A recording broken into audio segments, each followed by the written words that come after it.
Modern history. उद्योगों के पतन के कारण। रेजुलेशन 1760 से 1800। 18वीं सदी में आर्थिक प्रभाव। 18वीं सदी में उद्योग, शहरी उद्योग, विलासिता, कपड़ा, हथियार उद्योग, आभूषण, हाथी दांत, मोती, कागज, नौ परिवहन, चमड़े। ग्रामीण भारत कपड़ों में लकड़ी खरीदना स्थानीय हो भाई कौन खरीदता था? शासक वर्ग, व्यापारी, शहरी जनता। उत्पादन अपने हाथों से किया जाता था। उद्योगों के पतन के कारण। उद्योगों के पतन के कारण क्या है? ईस्ट इंडिया कंपनी राष्ट्र शक्ति के रूप में उदय, कंपनी राजनीतिक शक्ति का उदय, विस्तार के कुछ भारतीय उद्योगों को तत्कालिक प्रभाव के नुकसान हुआ। हथियार या विलासिता, अंग्रेजों का इन वस्तुओं की आवश्यकता नहीं थी, वही भारतीय राज्य खरीदार हुए। कारीगरों पर अत्याचार। राजनीतिक शक्ति का दुरुपयोग करते हुए कंपनी विभिन्न प्रकार से कारीगरी पर दबाव की कीमत उत्पादों बेचने के लिए बाध्य करना। कम मजदूरी कार्य करने के लिए बाध्य, प्रतिबंधित को कार्य करने की रोकना। निम्न रूप में कारीगरों पर अत्याचार के कारण उत्पादन संबंधित कमजोर हुई। 1813 तक भारत में उद्योग के पतन महत्वपूर्ण कारण थे। हालांकि अभी भी कंपनी कपड़ों सहित कुछ भारतीय वस्तुओं का निर्यात कर रही थी। इन कंपनियों का महत्व बना रहा। ब्रिटिश औद्योगिक क्रांति के कारण भारत से संबंधित नीतियों में परिवर्तन हुआ। भारत को बाजार एवं कच्चे माल के स्रोत के साक्ष्य स्थापित करने की योजना बनाई गई। इससे भारतीय उद्योगों को अधिक नुकसान हुआ। 1813 से 60 के बीच भारतीय उद्योगों को सर्वाधिक नुकसान हुआ। मुक्त व्यापार नीति। 1813 में न केवल भारत का संदर्भ में कंपनी का एकाधिकार समाप्त कर दिया गया ब्रिटिश उत्पत्तियों के दबाव में, बल्कि भारत में मुक्त व्यापार में नीति लागू की सीमा रहित एवं कम सीमा शुल्क ब्रिटिश वस्तुओं को भारतीय बाजारों को आने की अनुमति दी गई। इससे भारतीय उत्पाद प्रतियोगिता में पिछड़ गए।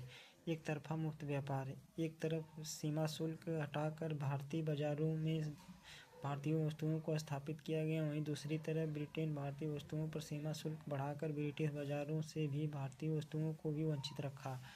रीजन अंतर्देशीय सीमा शुल्क। राजनीतिक अधिकारों की कंपनियों ने दुरुपयोग करते हुए भारतीय वस्तुओं को नुकसान पहुंचाने के ब्रिटिश वस्तुओं को बाजार करने के अंतर्देशीय सीमा शुल्क का उपयोग हथियार के रूप में किया गया। ब्रिटिश बाजारों में खरीद। ब्रिटिश भारतीय गवर्नमेंट यह दबाव बनाया गया कि सरकार के द्वारा आवश्यक वस्तुओं की खरीद ब्रिटेन से की जाएगी। सैनिकों के सामान, हथियार, कागज इत्यादि प्राथमिकता के आधार पर ब्रिटेन में खरीदी गई। यहाँ तक कि नौ परिवहन के लिए ब्रिटिश जहाज़ों की प्राथमिकता दी गई। कच्चे मालों का निर्यात। 1813 के पश्चात इस प्रकार की परिस्थितियाँ जिससे भारत से कच्चे माल का निर्यात, कपास, रेशम, नील इत्यादि निर्यात बढ़ने का कारण भारत में इनकी कीमतें बढ़ी। भारतीय उत्पादों की लागत बढ़ी। 19वीं के मध्य बाद उपयुक्त कारण भारतीय उत्पादों से अधिक हानि हुआ। हालांकि अभी तक शहरी उद्योगों का पतन हुआ था। रेलवे की भूमिका। भारत में रेलवे के पश्चात केवल ब्रिटिश वस्तुओं का निर्यात बढ़ा, बल्कि ग्रामीण शहर में ब्रिटिश वस्तुओं को पहुंचाने लगा, इससे हानि हुआ। 1947 तक किसी न किसी भारतीय उद्योगों में गिरावट को देख सकते थे। हालांकि सभी उद्योगों का पतन हुआ, बल्कि जातिगत रुझान,